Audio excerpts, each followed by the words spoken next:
Sono cresciuta con la passione per l'archeologia, per la scoperta di luoghi unici e inesplorati, fermi negli anni, al momento dell'abbandono. Capsule del tempo in cui ancora si sentono le voci, le emozioni ed i sentimenti dei loro proprietari.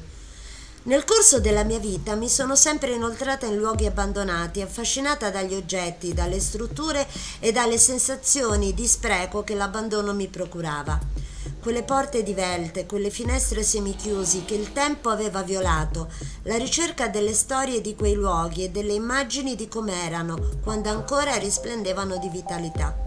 Poi ho scoperto che a tutto questo avevano dato un nome: Urbex, esplorazione urbana. In tutto il mondo è nata la passione per questo tipo di esplorazioni da quando alcuni giovani si sono addentrati nelle aree proibite di Chernobyl dopo la famosa catastrofe, nonostante la pericolosità di visitare quei luoghi. Tanti oggi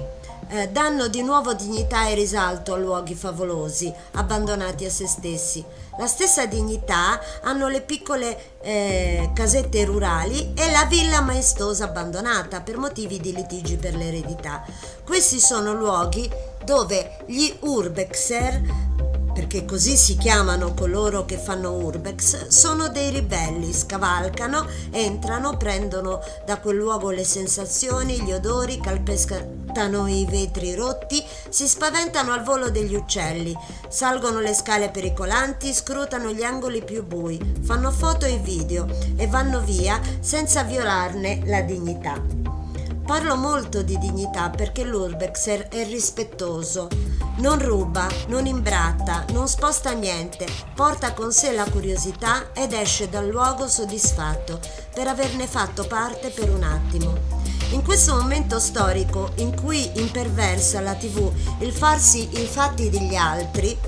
sempre e comunque, credo che l'urbex sia un modo di far parte della storia in modo delicato. L'urbex è lo stupore, condito dalla scoperta, dall'eco delle stanze vuote, dal fruscio del vento, dalla paura di essere seguiti, dalla vulnerabilità e dalla forza che non si pensava di avere, dalla ricerca continua di nuove avventure, dalla condivisione con gli amici, dalla preparazione, dall'attrezzatura, dal conoscere nuovi luoghi e nuove favolose persone, dal condividere con altri urbexers, dal capire che i tuoi sforzi sono apprezzati, dai complimenti e dai consigli, dalla commozione nel vedere le foto di chi abitava quei luoghi, dal vedere cose in quei luoghi che avevi anche tu, dal coinvolgimento di tuo marito e dei tuoi amici e poi da Atena, fedele compagna di ogni esplorazione, che ha anche imparato a cacciare i piccioni e che poi deve fare un gran bagno quando si torna a casa.